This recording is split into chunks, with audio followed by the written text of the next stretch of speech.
Consider the costs incurred to make a soft drink you buy from the store. The materials or ingredients required will include plastic for the bottle and cap, a label, water, gas, added flavours and sugar. So when these are purchased, you can allocate these straight to the product. But what about all the peripheral costs an organisation incurs? The people who operate the machines may have many different types of drinks come through the production line throughout the day. How will you allocate those staff and machinery costs to a particular product? And what about electricity used to light up the factory? And all the office workers who are doing jobs in the background, like marketing or finance? We need a way to allocate these costs to the drink as well. These indirect costs are classified as overhead, and we need to use a procedure to allocate these costs to different products. As you can imagine, this step of allocating overhead or indirect costs is a little more complex than tracing the direct costs. If our direct costs of ingredients are 42 cents per bottle and our direct labour 3 cents, our total direct cost will be 45. The traditional way to allocate overhead is by combining all the overheads into a single pool of costs. Then we use an overhead allocation rate to distribute the costs across all the products. In this situation, soft drinks are made in large batches on machinery that will fill, cap and label them before pushing them along the conveyor belt towards the packing boxes.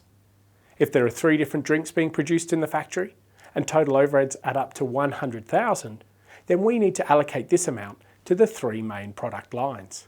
Therefore, it might be suitable to use the number of machine hours each product uses as the basis for distributing the costs to each product.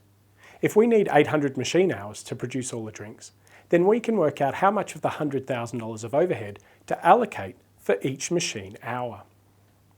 Now, we need to find out how many machine hours it took to produce the 3 different drinks. Cola, the highest selling product, needed 550 hours, while ginger beer, which sells slowly, only needed 50. We multiply the machine hours of each product by $125, and we see that cola gets allocated nearly 70% of the total overhead. Ginger beer only has $6,250 allocated. The next step is to calculate the overhead cost per unit. For example, the overhead cost that applies to each bottle of cola.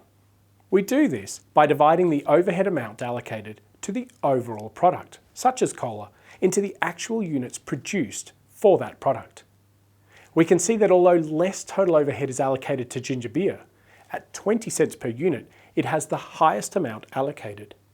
This is because it requires more machine hours to produce the same number of bottles, averaging 625 bottles per hour versus 800 for cola.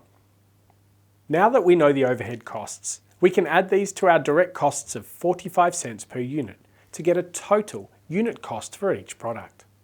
We can use this information to see how much profit we can make when we sell the products. We can also evaluate how efficient we are at making these products. For example, we might want to find out why it's costing more to make ginger beer than cola and see if we can get those costs down. Allocating indirect costs or overhead to products or services is more complex than tracing the direct costs.